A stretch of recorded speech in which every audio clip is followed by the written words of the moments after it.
Download this code from codegive.com, link in the description below. See Standard Library, byteswap tutorial, endianness and data portability. This tutorial will delve into the concept of byte swapping, its importance, and how the C Standard Library, byteswap.h, provides functions to address endianness issues. We'll cover the underlying concepts, usage examples, and best practices. 1. Understanding endianness. Endianness refers to the order in which bytes of a multi-byte data type, like int, short, long, are stored in computer memory. There are two main types. *big-endian *, the most significant byte, MSB, is stored at the lowest memory address. Think of it as how we normally write numbers. 1234 has 1 as the most significant digit. *little-endian *, the least significant byte, LSB, is stored at the lowest memory address. Visual example *. Let's say we have the integer 0x12345678, represented in hexadecimal for clarity. This number is 4 bytes long. *big-endian storage *. *little-endian storage *. Why does this matter? Endianness is crucial when transferring data between systems with different endianness architectures. If you send data from a little-endian machine to a big-endian machine without any conversion, the receiving machine will interpret the bytes in the wrong order, leading to incorrect values. Common scenarios where this becomes a problem include *networking. Network protocols often define a specific endianness, typically big-endian, often referred to as network byte order. Applications must convert data to and from this standard. *file formats. Some file formats are defined with a specific endianness. *data storage / databases. Storing data in a specific endianness can impact portability. 2. The byteswap.h header. The byteswap.h header in the C Standard Library provides functions for performing byte swapping on various data types. This header may not be available on all systems, especially older ones. It's primarily found in GNU/libc, glibc systems and some other Unix-like environments. If it's not available, you may need to implement your own byte swapping functions. We'll cover that later. Functions provided by byteswap.h, common ones. *swap_16, uint16_tx, *swaps the bytes of a 16-bit unsigned integer, uint16_t. *swap_32, uint32_tx, swaps the bytes of a 32-bit unsigned integer, uint32_t. *swap_64, uint64_tx, swaps the bytes of a 64-bit unsigned integer, uint64_t. Important notes *. These functions are typically implemented using highly optimized assembly instructions for the target architecture. The functions operate directly on the provided value, they return the byte swapped value, they do not modify the original variable. The arguments and return values are unsigned integers. If you have signed integers, you should cast them appropriately, more on that later. It's crucial to include stint.h to ensure that you're using fixed width integer types, like uint32_t, for maximum portability and clarity. 3. Code examples. Expected output *. Explanation *. 1 includes *. We include stio.h for printf, stint.h for fixed width integer types, and byteswap.h for the byte swapping functions. 2 variables *. We declare some unsigned integer variables, uint16_t, uint32_t, uint64_t, and initialize them with hexadecimal values. 3 byte swapping * we call bswap_16, bswap_32, and bswap_64 with the original values as arguments.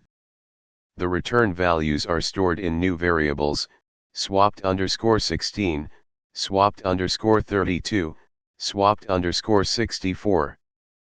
For printing * we use printf to display the original and byte swapped values in hexadecimal format. Notice the use of %lx for printing uint64_t values. 4.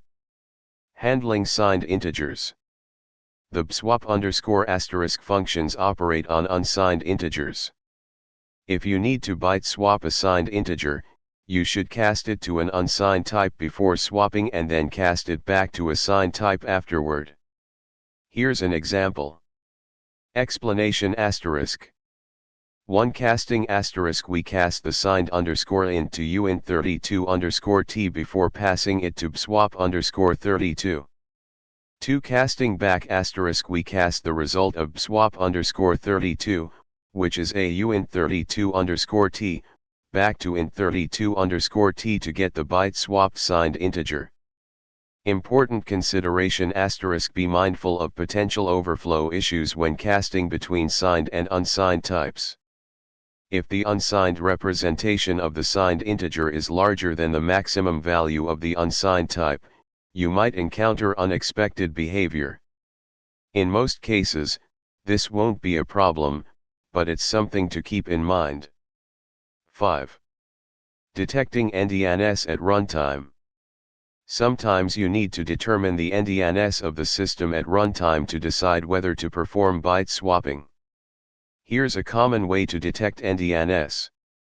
Explanation *. 1 is _little_endian, function *. We create an integer variable test and initialize it to 1, 0x00000001 in memory. * we get a pointer to the memory address of test. * critically, we cast that pointer to an unsigned char *. This allows us to access the memory as individual bytes. * we check the first byte, byte_ptr0. If it's equal to 1, 0x01, it means that the least significant byte, LSB, of the integer is stored at the lowest memory address, which indicates a little-endian system. Otherwise, it's big-endian. 2 main, function *. *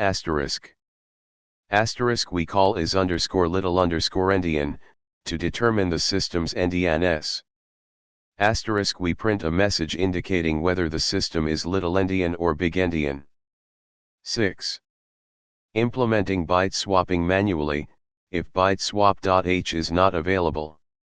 If the byteswap.h header is not available on your system, you can implement byte swapping functions manually using bitwise operators. Here's how to do it for 32-bit integers. Explanation *. 1 bitwise operators * we use bitwise operators, and, to extract and reposition the bytes. 2 masking * we use bit masks, example 0xFF0000000, 0x00FF00000, to isolate each byte. 3 shifting * we use right shifts, and left shifts, to move the bytes to their new positions. 4 combining * we use the bitwise OR operator, to combine the repositioned bytes into the final byte swapped value. You can adapt this approach to implement manual_bswap_16 and manual_bswap_64 similarly. 7. Best practices and considerations. * use fixed width integer types * always use stint.hs fixed width integer types, uint8_t, uint16_t, uint32_t, uint64_t, int8_t, int16_t, int 32_t, int 64_t, for maximum portability and to avoid ambiguity about integer sizes. Check endianness only once. If you need to perform byte swapping multiple times, determine the endianness of the system only once at the beginning of your program and store the result in a variable. Repeatedly calling is_little_endian is inefficient. Use compiler intrinsics. If available, some compilers provide built-in functions or intrinsics for byte swapping that are often more efficient than the standard library functions. Check your compiler's documentation. Conditional compilation. Use preprocessor directives, if-def, if and def, to conditionally include byteswap.h or define your own byte swapping functions based on the availability of the header. This allows your code to compile on different platforms. Document your code. Clearly document your byte swapping logic, especially when using manual implementations. Explain why you're performing the byte swapping and what endianness conversions are involved. Test thoroughly. Test your code on both little-endian and big-endian systems to ensure that it works correctly. Be mindful of structure padding. When working with structures, the compiler may insert padding bytes for alignment purposes. This can affect the size and layout of the structure.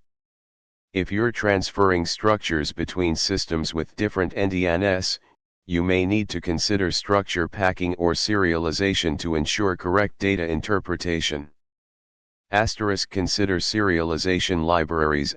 For complex data structures, consider using a serialization library, like Google Protocol buffers or MessagePack, to handle endianness conversions and data serialization automatically. These libraries often provide more robust and efficient solutions for data exchange. Network order considerations. Remember that many network protocols, like TCP/IP, mandate that multi-byte data be transmitted in big-endian, network byte order. Therefore, any host that does not naturally use big-endian needs to perform a conversion to network byte order prior to transmission and convert back to host order upon reception. Use functions like hns and hnl from arpa/inet.h to convert between host byte order and network byte order. Use the right function for the data type. Remember to use bswap_16 for 16-bit data, bswap_32 for 32-bit data, and bswap_64 for 64-bit data. Using the wrong bswap call for a given size of data will lead to unexpected results. By understanding endianness and using the byte swapping functions provided by the C standard library or implementing your own, you can write code that handles data portability issues effectively and ensures that your applications function correctly across different platforms. Remember to prioritize clarity, correctness, and performance when dealing with byte swapping.